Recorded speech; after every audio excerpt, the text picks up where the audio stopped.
Et merci d'être avec nous sur TV5 Monde. Place à notre grand angle avec un invité exceptionnel ce soir, l'un des plus grands sportifs de l'histoire. L'ancien handballeur français Nikola Karabatic est à nos côtés dans ce 64 minutes.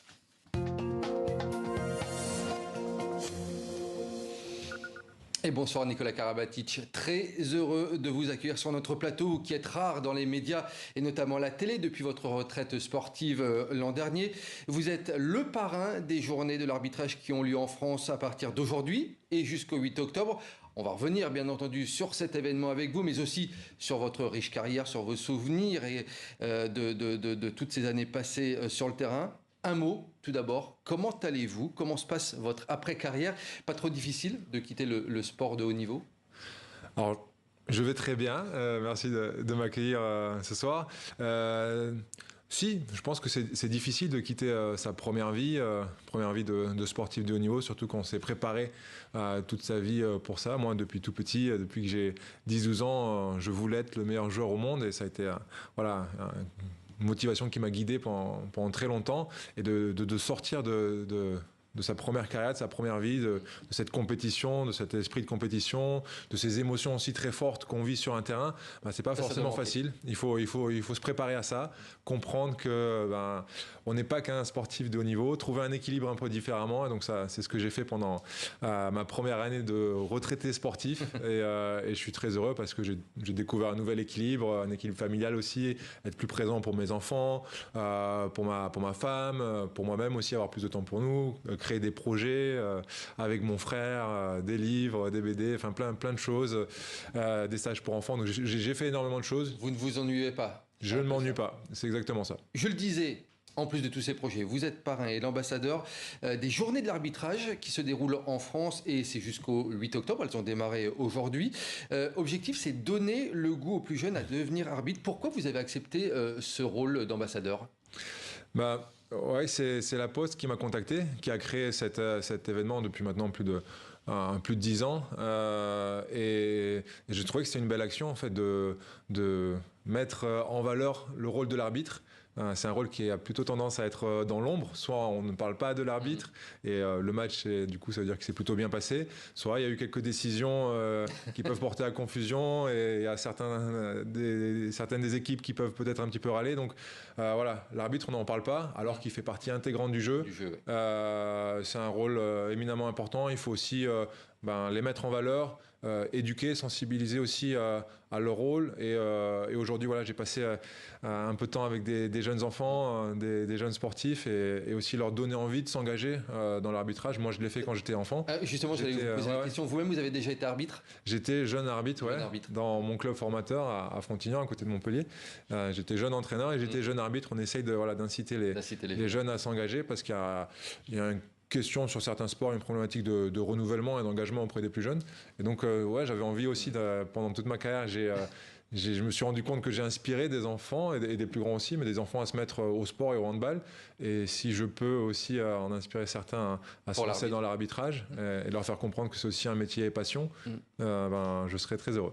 Vous avez notamment testé l'arbitrage en version gaming, en version digitale avec eux. C'est sous forme donc de jeux pédagogiques. Comment ça se présente? Est-ce que pour vous, justement, démystifier un petit peu le rôle de l'arbitre via quelque chose de plus ludique, c'est une des meilleures voies pour donner envie à occuper cette fonction? Comment ça s'est passé avec eux? Ouais, c'était essayer de leur faire comprendre le rôle d'un arbitre et les capacités que ça requiert, de l'analyse, de l'anticipation, de la prise de décision, du courage aussi et de l'équité. Et donc c'était à travers des jeux, parce que je pense qu'ils se sont rendus compte que les enfants adhèrent mieux et comprennent mieux quand ils jouent et quand c'est ludique. Et donc j'ai joué avec eux, moi je me suis éclaté. Il y avait plusieurs ateliers différents et donc voilà, c'est de leur faire toucher le rôle de l'arbitre différemment que sur un match où ils ont le sifflet, et c'était de comprendre ce que demande le rôle, ce qu'il requiert, et de s'amuser en même temps. Et il y avait aussi des arbitres professionnels des différents sports, venus du hand, du foot, du rugby et du basket, et qui ont pu échanger avec les enfants. Et donc voilà, c'était de leur expliquer ça, de leur montrer que c'était un métier où on prend aussi beaucoup de plaisir, et que c'est une des voies vers lesquelles le sport peut amener. Il y a une crise des vocations chez les arbitres dans certains sports, notamment en raison des violences qu'ils subissent. C'est un problème vraiment à prendre à bras le corps, notamment dans le football. Hein, on entend beaucoup cela dans le domaine du foot. Comment y venir à bout de ces violences envers les arbitres, selon vous? Ah, je pense que c'est un vaste sujet et c'est même un sujet sociétal, pas que dans le sport, c'est la relation à l'autre. À l'autorité? À l'autorité, nos comportements, la manière dont on communique. Moi, je le vois, je suis papa de famille, j'ai 2 enfants et tous les week-ends, voilà, je suis sur les terrains et je vois aussi les relations des parents avec les arbitres, des éducateurs, des entraîneurs. Donc il y a un vrai travail à faire autour de ce relationnel-là.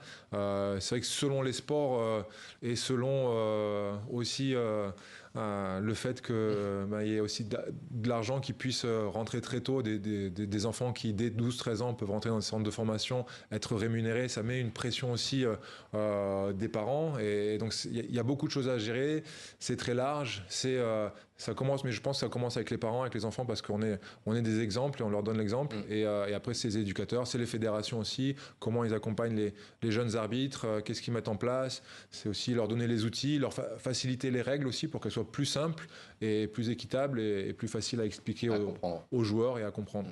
En un mot, Nicolas Karabatic, est-ce qu'il y a une décision d'un arbitre durant votre carrière que vous n'avez pas comprise, que vous n'avez toujours pas digérée aujourd'hui? Il y en a eu quelques-unes. Je suis pas là pour donner des leçons et j'ai pas été parfait. Vous étiez un capitaine plutôt qui allait à l'offensive, qui tentait le dialogue avec l'arbitre. Vous étiez comment au niveau caractère? En fait, ça dépendait souvent aussi de l'arbitre que j'avais en face de moi et je me rendais compte que souvent, quand l'arbitre, même si c'était sur des décisions qui allaient à mon encontre, mais quand il le faisait avec le sourire, parfois il me disait bon Nico, là t'es allé un peu trop loin, 2 minutes ou carton jaune ou je sais pas quoi. C'est vrai que ça désamorçait très vite la situation. Mais oui, il y a eu des situations que j'ai pas compris, des gestes qui ont été durs. Même en 2015 au championnat du monde, j'ai pris 3 fois 2 minutes, synonyme de carton rouge. Donc le dernier 2 minutes était en attaque, ce qui m'est quasiment jamais arrivé. Et je suis parti furieux et à la caméra j'ai dit j'arrête le handball. Donc voilà, j'ai eu des moments aussi des vrais mots. Des vrais mots, mais globalement, je pense que ça s'est plutôt bien passé. Le fait aussi d'avoir, ça je leur ai dit aux enfants aujourd'hui, moi j'étais un jeune arbitre, donc le fait de se mettre aussi à la place de l'arbitre, de comprendre ce qu'il vit, ses émotions, de maîtriser les règles, moi ça m'a beaucoup aidé au plus haut niveau, parce que j'ai été très peu sanctionné, carton rouge de 2 minutes, et ça, un joueur qui est peu sanctionné, il aide son équipe à gagner. Et il joue beaucoup plus. On va revenir d'ailleurs sur votre incroyable carrière, 22 ans de carrière. Je vais vous donner quelques chiffres tout d'abord. 70 titres cumulés en club et en équipe de France, c'est un record. 4 968 buts inscrits, 6 participations aux Jeux Olympiques, 9 au championnat du monde. Je ne peux pas détailler davantage votre CV parce que ce serait beaucoup trop long. Champion olympique, champion du monde avec la France ou en club Ligue des Champions. Si vous deviez retenir qu'un seul titre, vous avez le droit de garder un trophée sur votre cheminée. Lequel? Alors, ce sera c'est compliqué, mais il faut y aller. C'est compliqué, mais c'est un titre de champion olympique parce qu'on est on est un sport olympique avant tout, et les valeurs de l'olympisme vraiment nous collent à notre sport.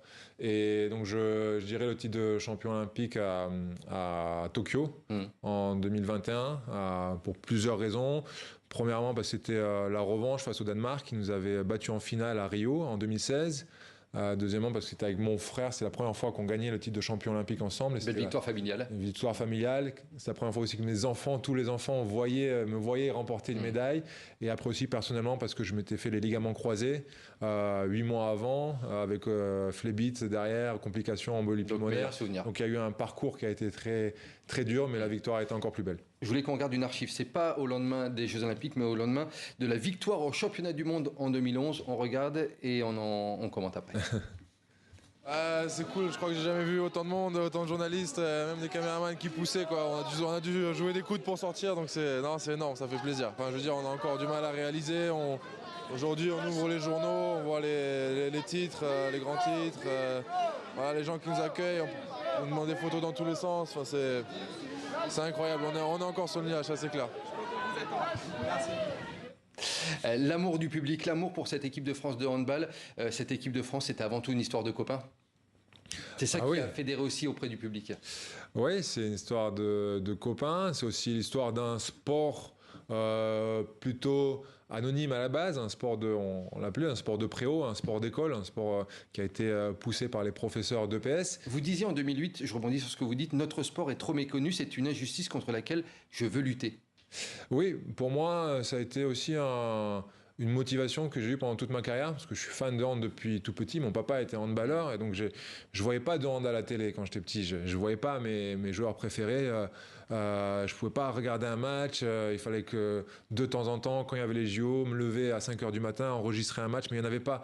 Et donc, j'ai toujours pris ça aussi comme une motivation, gagner, être bon, être le meilleur pour mettre mon sport en avant et pour qu'il y ait plus de handballeurs qui aient accès et handballeuses, parce que je savais qu'il y avait beaucoup de licenciés et qu'on avait ce manque-là. Donc le manque de reconnaissance, ouais, ça a été un boost, une motivation pour nous. Vous sentez, Nicolas Karabatic, que vous avez fait changer le regard sur ce sport?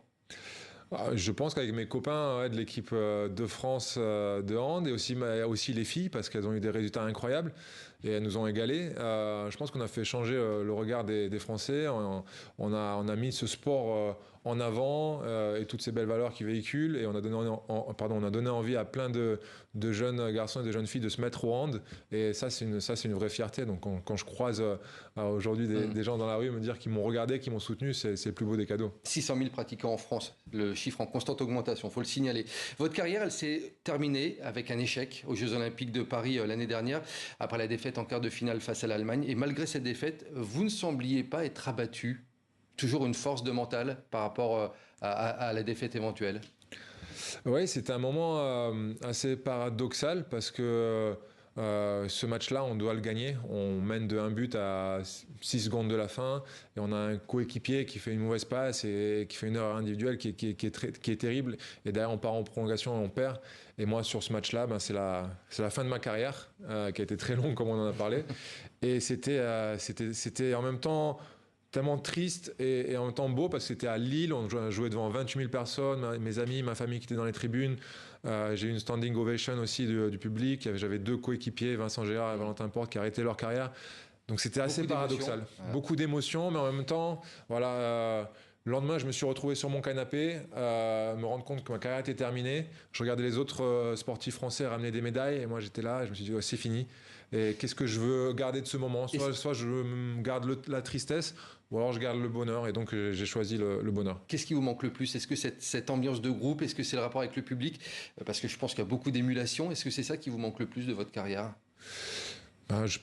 Honnêtement, il n'y a pas grand-chose qui me manque de ma carrière, parce que j'ai joué tout simplement. J'ai vécu tous mes... Non, même pas. Je suis très heureux de le vivre maintenant par procuration, derrière la télé, dans le public, à travers mes enfants. Je vis le hand différemment. Je joue plus. Je joue avec des enfants quand je vais les voir dans certains clubs. Mais non, je pense que j'ai tout vécu même plus que ce que je pensais. Tous mes rêves, je les ai accomplis, je les ai dépassés. Et donc, j'ai joué ma dernière année en sachant que ça allait être la dernière. Donc, j'ai pu savourer tous les moments. Et ça m'a permis de fermer ce chapitre et de me plonger dans ma deuxième vie plus rapidement et avec bonheur. Qu'est-ce que le Nicolas Karabatic d'aujourd'hui, à l'âge de 41 ans, dirait au Nicolas Karabatic de 1994 lorsqu'il avait 10 ans?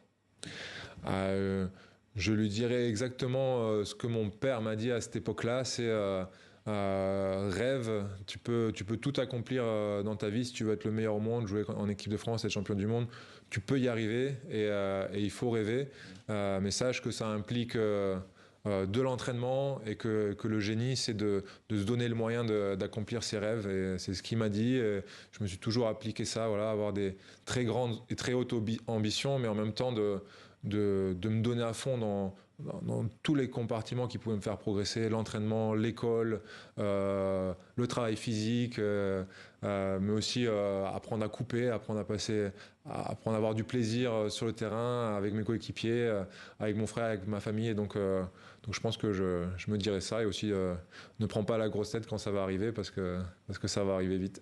22 ans de carrière, avec tous ces conseils que vous auriez donnés à votre moi futur. Merci beaucoup Nicolas Karabatic. Vous avez une biographie qui sort en novembre prochain, Ma plus belle victoire. C'est le titre de ce livre que vous allez donc sortir, c'est ça, au mois de novembre? Oui, 29 octobre. Voilà. 29 octobre, fin octobre. Et on la suivra attentivement, cette biographie qui, j'imagine, sera passionnante, avec plein d'anecdotes sur votre vie et votre carrière. Merci beaucoup d'avoir été l'invité de ce grand angle dans ce 64 minutes. Merci Nicolas Karabatic. Merci.